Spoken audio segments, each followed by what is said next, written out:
Good evening. You're watching The Catholic Monarchist. It's about a week away from the election, and I think I've finally made a decision on how I'm going to vote. I've been bouncing, back and forth in my head about what the best decision is, and there were five basic options. So I could vote a straight Democrat ticket, a straight Republican ticket, a mix of both, vote for third parties, or not vote at all. So obviously, I was at a 0% chance of voting for Harris or any Democrat for that matter. I've made it abundantly clear as to why that is. I simply would not be Catholic if I saw any of the vast majority of their views as anything other than disgusting. So that eliminated two decisions right off the bat without even needing to give it any thought. So, what about third parties? Well, don't make me laugh. And even just beyond the fact that they have absolutely no shot at winning, they are not even any better ideologically. The Libertarian Party and their worldview is not compatible with Catholic teaching. And just the idea of pretty much plugging in, let them do whatever they want, just so long as they're not hurting anybody, to nearly every issue would and has killed and buried any morals and standards this country once had. The Green Party? Well, here's a list of some of their key values: grassroots democracy, social justice and equal opportunity, ecological wisdom, feminism and gender equity, and respect for diversity. Sounds right up my alley.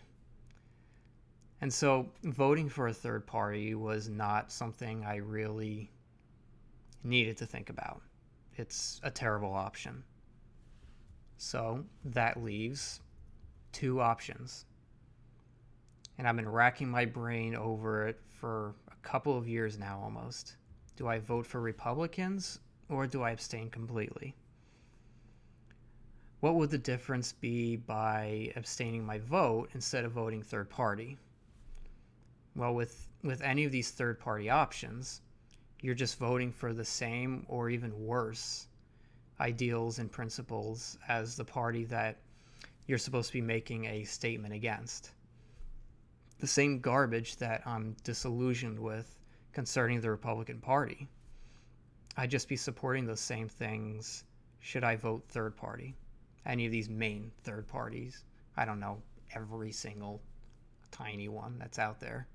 But anyway, by abstaining my vote, I'm making it clear that I am very disappointed with the direction the Republican Party has gone and cannot continue to support them and their liberally evolving ideals.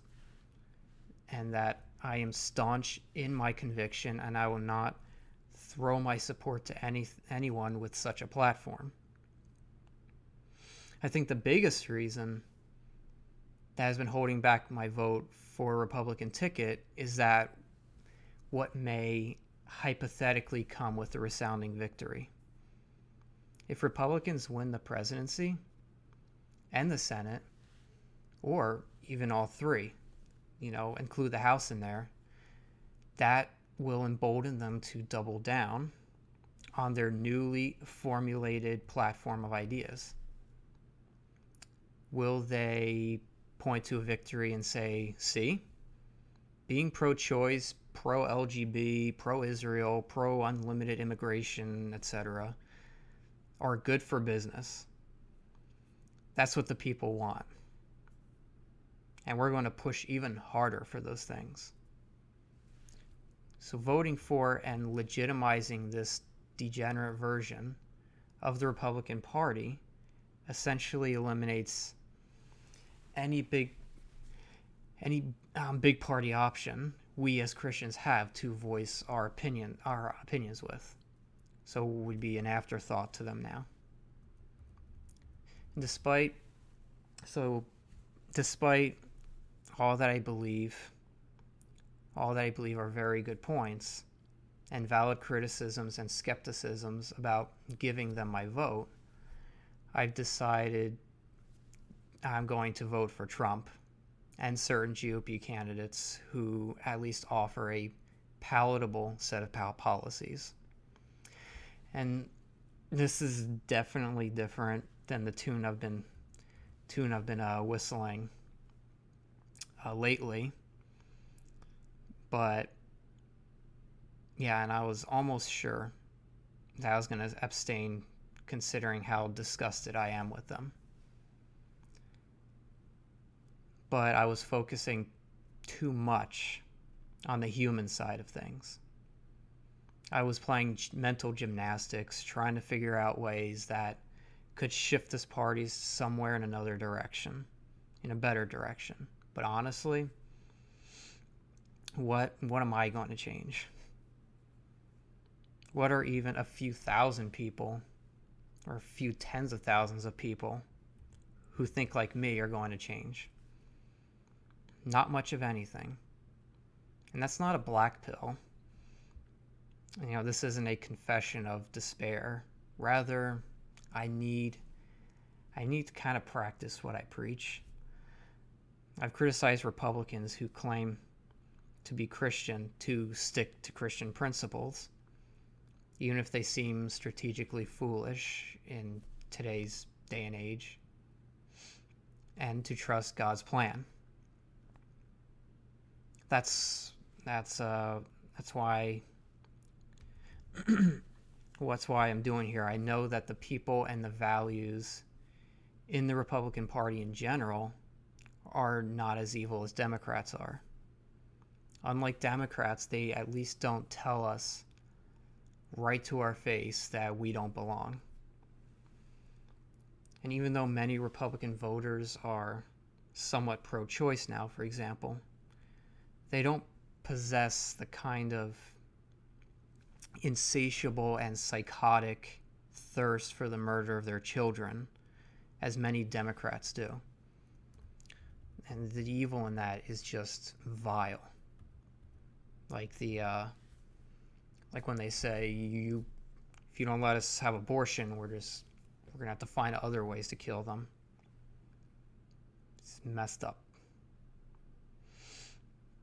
And then their whole platform is that way. It's all the same kind of stuff.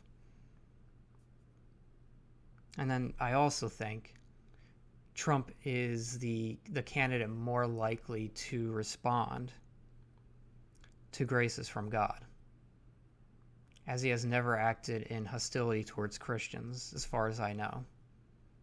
And there are examples of grace evidently working in his life. So I don't have faith in the people themselves by themselves. They've given me no reason to trust them. But I do trust God. And God, who is all powerful and can work in them.